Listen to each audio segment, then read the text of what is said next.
नमस्कार साथियों, मैं रहमत अली खान आपका स्वागत करता हूं आपके अपने इस YouTube चैनल पर। साथियों, आज हम हिंदी भाषा और व्याकरण के सामान्य परिचय का अध्ययन करेंगे। सर्वप्रथम बात करते हैं भाषा की। साथियों, भाषा शब्द संस्कृत के भाष धातु से बना है और भाष का अर्थ होता है कहना या विचार प्रकट करना। इस प्रकार भाषा की परिभाषा हुई विचार विनिमय का माध्यम, यानी जिस माध्यम के द्वारा हम अपने विचारों का आदान प्रदान करते हैं उस माध्यम का नाम ही भाषा है।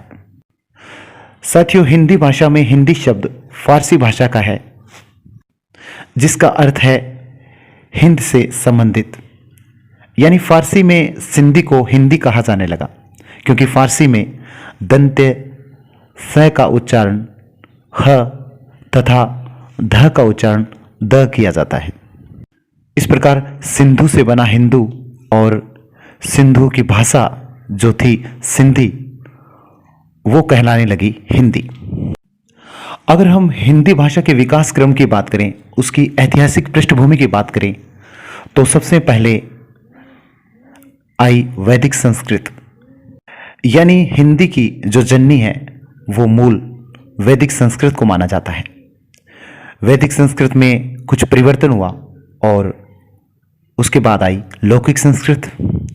लौकिक संस्कृत जिसमें महाभारत और रामायण की रचना हुई। वैदिक संस्कृत में वेद और उपनिषद की रचना हुई। लौकिक संस्कृति का रूप परिवर्तित हुआ और भाषा बनी पाली। पाली के बाद फिर कुछ परिवर्तन हुआ भाषा में और उसके बाद एक नया रूप आया जिसे कहा गया प्राकृत।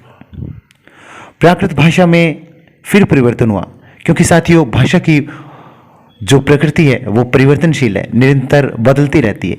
इसलिए प्राकृत में भी परिवर्तन हुआ और एक नया रूप हमारे सामने आया जिसका नाम था अपभ्रंश। और साथियों, इसी अपभ्रंश भाषा के शोर सैनी अपभ्रंश से हिंदी का विकास हुआ। साथियों, हिंदी भाषा की लिपि देवनागरी मानी जाती है। इस देवनागरी लिपि में कुल जो वर्ण है वो 52 है। अगर बात की जाए हिंदी के मूल वर्णों की तो उनकी संख्या है 44, यानी जिनमें स्वर 11 और व्यंजन 33 है। साथियों, बात आती है लिपि की। लिपि यानी भाषा के ध्वनि चिन्हों को जिसके द्वारा मानकीकृत रूप प्रदान किया जाता है, यानी लिपि के द्वारा जो भाषा के ध्वनि चिन्ह होते हैं जिनका हम उच्चारण करते हैं उनको मानकीकृत रूप दिया जाता है, या कह सकते हैं कि जिन चिन्ह या संकेतों के द्वारा भाषा की ध्वनियों को प्रकट किया जाता है उसे ही लिपि कहा जाता है। और हिंदी की जो लिपि है वो देवनागरी है। इसके बाद बात आती है व्याकरण की, यानी भाषा के शुद्ध उच्चारण, शुद्ध लेखन और शुद्ध प्रयोग का ज्ञान जिस विद्या के माध्यम से होता है उस विधा का नाम ही व्याकरण है। यानी व्याकरण हमें किसी भाषा का शुद्ध उच्चारण, शुद्ध लेखन और उसका शुद्ध प्रयोग करना सिखाती है। साथियों, हिंदी के महान व्याकरण कामता प्रसाद गुरु ने व्याकरण के 3 तत्व माने हैं जो इस प्रकार है: वर्ण, शब्द और वाक्य। सबसे पहले बात करते हैं वर्ण की परिभाषा। वर्ण वह छोटी से छोटी लिखित इकाई है जिसके टुकड़े नहीं किए जा सकते, यानी भाषा की सबसे छोटी लिखित इकाई वर्ण कहलाती है। जैसे क, च, ट, अ, ई आदि सब वर्ण है, लेकिन भाषा की सबसे छोटी उच्चारित या मौखिक इकाई ध्वनि है, यानी वर्ण है वो ध्वनि का सैद्धांतिक रूप है। साथियों, कई बार विद्यार्थियों के सामने दुविधा होती है कि भाषा की लघुत्तम इकाई क्या है। कई बार परीक्षा में 2 ऑप्शन दे दिए जाते हैं, जैसे वर्ण या ध्वनि। इन दोनों में से किसी एक का चयन करना होता है।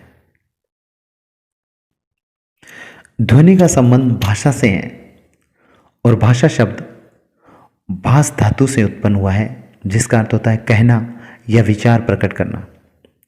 इसलिए ध्वनि भी मुख अवयवों द्वारा प्रकट होती है और कान द्वारा सुनी जाती है। इसलिए भाषा के संदर्भ में सबसे छोटी इकाई ध्वनि को माना जाता है। लेकिन लिखित या रचना की दृष्टि से लघुतम इकाई वर्ण है। साथियों, बात करते हैं अक्षर की। अक्षर क्या है? किसी एक ध्वनि या ध्वनि समूह की उच्चारित न्यूनतम इकाई जिसका उच्चारण श्वास वायु के एक झटके से होता है। यानी अक्षर में अ उपसर्ग और शर मूल शब्द है, जिसका अर्थ है जिसका नाश न हो। यानी क्षर का मतलब है नाश और अ का मतलब नहीं, यानी अविनाशी। साथियों, उच्चारण स्फोट के आधार पर अगर भाषा की सबसे छोटी इकाई की बात करें तो वो अक्षर है। अक्षर कोई एक ध्वनि हो सकती है या फिर ध्वनि समूह की उच्चारित न्यूनतम इकाई हो सकती है।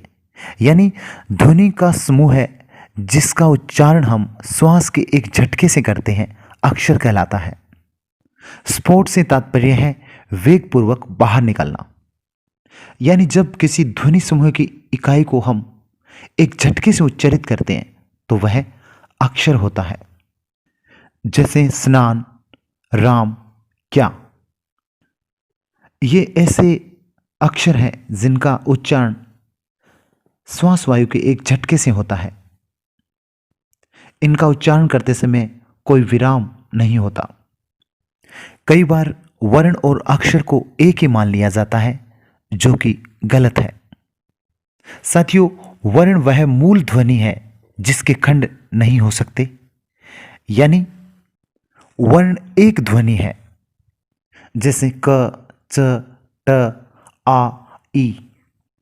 लेकिन अक्षर में एक ध्वनि हो सकती है या अनेक ध्वनियां शामिल हो सकती है, जबकि वर्ण में केवल एक ही ध्वनि होती है। साथियों, एक अक्षर में व्यंजन अनेक हो सकते हैं जबकि स्वर प्राय एक ही रहता है। जैसे स्त्री शब्द है, इसका अगर हम विखंडन करें तो वर्ण निकलते हैं स, धन, त, धन, र, धन, ई। इसमें कुल 4 वर्ण है और जिनमें 3 व्यंजन और एक स्वर है, जबकि अक्षर एक ही है। यानी अक्षर का निर्धारण स्वर की संख्या के आधार पर होता है, व्यंजन की संख्या के आधार पर नहीं। अब बात आती है शब्द की। यानी भाषा की अर्थ के अनुसार सबसे छोटी इकाई शब्द है। शब्द यानी सार्थक ध्वनि समूह। वर्णों के सार्थक योग को ही शब्द कहा जाता है। साथियों, वर्णों के समूह को शब्द नहीं माना जा सकता। वर्णों का सार्थक योग है, उसे ही शब्द कहा जाता है। और वर्णों का सार्थक योग जिसका कोई अर्थ हो वही शब्द होता है। जैसे क, धन, ल, धन, म, यानी कलम। कलम का अर्थ है लेखनी। कलम एक सार्थक शब्द है और वर्णों का सार्थक योग है यहां। एक अन्य उदाहरण जिसमें क, धन, म, धन, ल, यानी कमल। और कमल भी एक सार्थक शब्द है जिसका अर्थ होता है फूल। एक तीसरा उदाहरण जिसमें देखिए म, धन, ल, धन, क, अर्थात मलक। और मलक कोई सार्थक शब्द नहीं है। इसलिए साथियों, यहां पर वर्णों का सार्थक योग नहीं हुआ, इसलिए मलक एक सार्थक शब्द नहीं है। इसलिए कहा जाता है कि वर्णों का समूह शब्द नहीं माना जाता, बल्कि वर्णों का सार्थक योग ही शब्द कहलाता है। अब बात करते हैं वाक्य की। भाषा या व्याकरण का सबसे बड़ा अंग वाक्य माना जाता है। यानी भाव या भावार्थ के आधार पर भाषा की जो सबसे छोटी इकाई है वो वाक्य होता है। साथियों, क्या सार्थक शब्दों का योग वाक्य होता है? बिल्कुल नहीं। जैसे राम, मोहन, पुस्तक, ये तीनों सार्थक शब्द है। क्या इनके योग से यह वाक्य बना राम, मोहन, पुस्तक? क्योंकि इन शब्दों के आधार पर कोई भाव या भावार्थ नहीं निकलता, इसलिए कहा जाता है शब्दों का सार्थक योग वाक्य होता है। जैसे मोहन पुस्तक पढ़ता है, यह पद समूह सार्थक है, व्याकरण के नियमों के अनुसार व्यवस्थित है तथा पूरा अर्थ स्पष्ट कर रहा है। साथियों, कई बार शब्द और पद को एक मान लिया जाता है। शब्द और पद देखने में भले ही एक जैसे हों, लेकिन उनमें भिन्नता है। साथियों, शब्द अक्षरों का ऐसा समूह होता है जो स्वतंत्र रूप से लिखा जा सकता है और किसी न किसी हिंदी शब्दकोश का हिस्सा होता है। जैसे कमल एक स्वतंत्र शब्द है जिसका अर्थ फूल हो सकता है या किसी व्यक्ति का नाम हो सकता है। लेकिन यह पूर्णतः स्पष्ट नहीं है कि कमल जो शब्द है वो किसी व्यक्ति के लिए प्रयोग किया गया है या किसी फूल के लिए। लेकिन जब वही शब्द किसी वाक्य में प्रयोग किया जाए और फिर उस वाक्य के अर्थ को पूरा करने में अपना सहयोग दें तो वह शब्द फिर पद बन जाता है। जैसे दो उदाहरण है। कमल कीचड़ में खिलता है।